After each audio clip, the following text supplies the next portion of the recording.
시청자 여러분 안녕하십니까. 효놀TV의 효놀입니다. 자, 오직 은혜에 관한 본론의 강의를 진행하도록 하겠습니다. 뭐 컨셉을 좀 한 번씩 바꿔줘야죠. 안경도 썼다가 벗었다가 마이크를 이제 사서 달았습니다.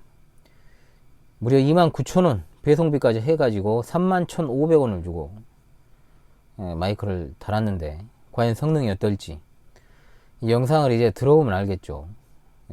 일단 보리차를 또 한잔 하고, 자, 이 본론의 강의를 진행합니다. 은혜라는 말이 얼마나 놀라운 것인가? 자, 은혜 다시 한번 정리합시다. 은혜는 받을 자격이 없는 자에게 거저 주시는 하나님의 선물이라고 분명히 말씀드렸습니다. 자, 은혜라는 말이 놀랍다라는 것을 이제 Amazing Grace라고 하지 않습니까? 물론 저는 그 노래를 별로 안 좋아합니다. 작사가가 바른 신앙인이 아니기 때문에 그렇습니다. 자, 어찌 되었든 간에 진짜 이것이 놀라운 정말 어메이징한 정말 은혜인가, 이 생각해 보면 사실 놀랍다기보다는 식상한 은혜가 아닌가. 교회에서 세상 돌아가는 일, 정치 이야기, 연애 이야기, 강아지 이야기, 고양이 이야기, 이런 것들은 열심히 해도 하나님의 은혜를 이야기하자고 하면 갑자기 눈을 내리깔고 먼 산을 쳐다보고, 은혜가 뭔 뜻이냐 하면은 그렇게 많이 배웠어도 딴 데를 쳐다보고 갑자기 꿀먹은 벙어리들이 되는 경우들이 있습니다. 더러 다 그런다는 것은 아니죠. 어찌되었든 이것이 현실이다. 놀라운 은혜는 아니죠. 솔직해집시다. 식상한 은혜죠. 그런데 이런 상황을 한마디로 표현하자면 소위 싸가지가 없다. 사가지라고 해야 되는데 뭔 말이냐. 신앙의 싹수가 그야말로 노랗다 못해 누렇게 변했다라고 할 수 있습니다. 어쩌다가 영원한 생명의 선물에 대한 이 놀라운 은혜가 식상하고 지루한 은혜가 되어버렸을까? 그것은 다시 말씀드리지만 싸가지가 없기 때문입니다. 싸가지. 자, 말 그대로 사가지가 없습니다. 좋게 말하면 네 가지가 없다. 개념을 탑재하시다 라는 뜻이 될 것이고, 또 이 네 가지를 잘 챙겨야, 사가지를 잘 챙겨야 소망이 있습니다. 그래서 제가 언어 유희를 하고 있는 것입니다. 이해하십시오. 욕을 하는 게 아니에요. 자, 그 발음이 좀 셉니다만 어쩌겠습니까? 제가 살고 있는 지역 특성상 발음이 좀 셉니다. 그래서 이해를 하십시오. 그 싸가지를 한번 보겠습니다. 그 네 가지를, 사가지를 보겠습니다. 오늘 시간 관계상 첫 번째를 보도록 하죠. 자, 첫 번째입니다. 신앙의 싹수가 노란 것. 왜? 죄가 얼마나 심각한지를 모릅니다. 오직 그리스도에 관한 시간에서도 누누이 강조했던 것입니다. 죄의 심각성을 염두에 두지 않은 십자가는 하나의 액세서리에 불과하다. 상징에 불과하다는 것이죠. 도구에 불과하다. 하나님은 지극히 거룩하시지만 나 자신은 거룩과는 상관이 없는 정말 심각한 죄인이라고 인식을 하면서 죄인을 향한 하나님의 전적인 은혜를 생각하는 사람들은 누가복음 18장 13절에 나오는 세리와 같은 자세를 취하죠. 그가 뭐라고 이제 기도를 합니까? 하나님이여, 나를 불쌍히 여기소서. 나는 죄인이로소이다. 다윗도 심각한 죄악을 저질렀습니다. 그리고 회개했습니다. 그 내용이 이제 시편 51편의 내용입니다. 자기 죄에 대한 분명한 인정과 참회의 내용이 거기 나오죠. 그런데 거기에는 하나님의 은혜에 대한 세 가지 단어가 나오고, 또 죄를 표현하는 단어 세 가지가 동시에 등장을 하게 됩니다.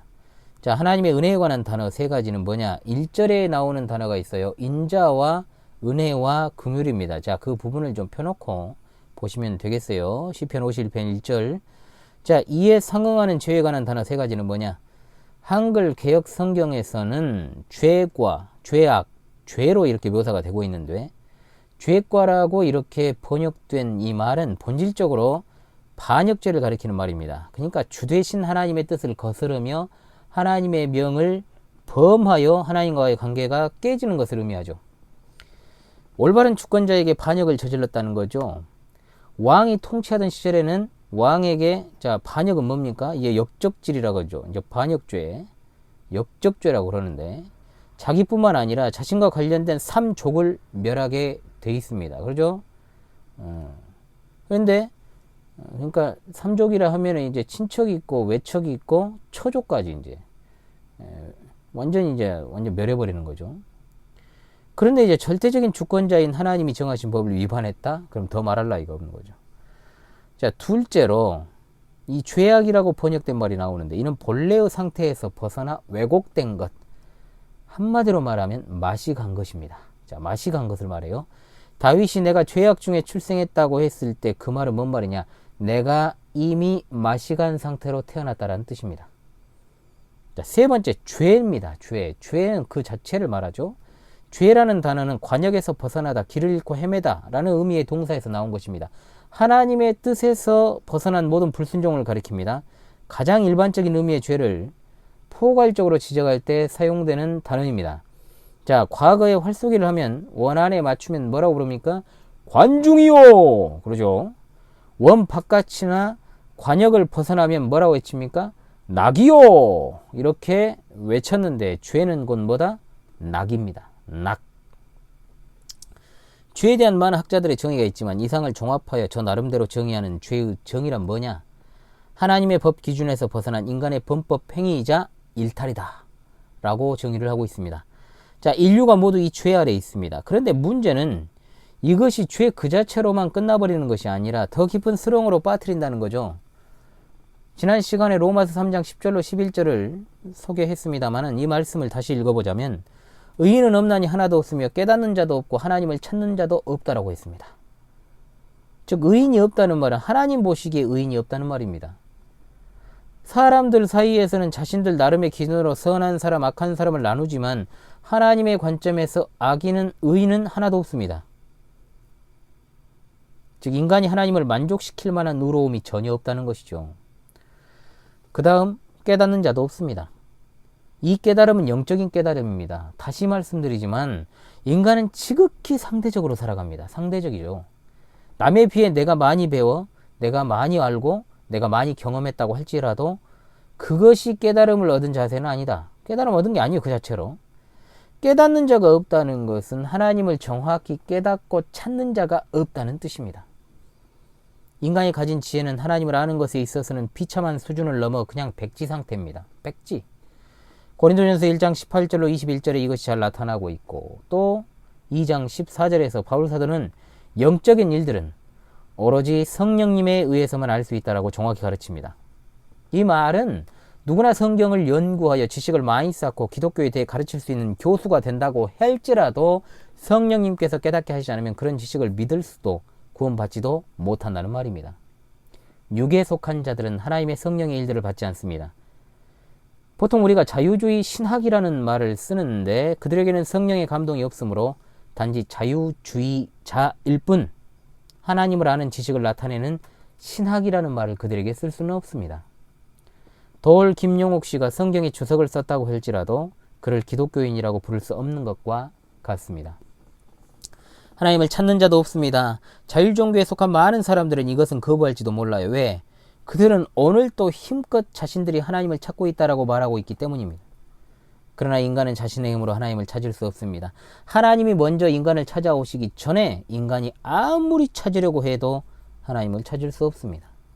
그래서 기독교를 타율종교라고 부릅니다. 비록 교회에 출석하고 있고 또 더 나은 교회를 찾아 나선 이른바 구도자라고 할지라도 그 자신이 하나님을 찾을 수 있다고 믿으며 자신의 자유의지에 기대는 사람은 절대로 하나님의 은혜에 감사할 수도 없고 감사하지도 않으며 오히려 자신이 타락하고 부패하고 무능력하여서 하나님의 은혜 밖에 기댈 것이 없다는 사실에 더 열받아 하는 것이 바로 자연인들인 겁니다. 이것이 인간입니다. 이것이. 그런데 그리스도인이라 불리는 자들이 은혜를 식상한 것으로 여긴다는 것은 참으로 충격적인 일인 겁니다. 자, 왜 은혜를 식상한 것으로 여기는가? 싸가지 없다. 이 4가지 중에 4가지 중에 첫 번째를 함께 공부했습니다. 이제 계속해서 다음 시간에 이어서 하나님의 은혜를 공부하도록 하겠습니다. 구독을 누르더라도 돈은 들지 않습니다. 좋아요를 누르는데 드는 시각은 0.01초입니다. 지금까지 현울이었습니다. 감사합니다.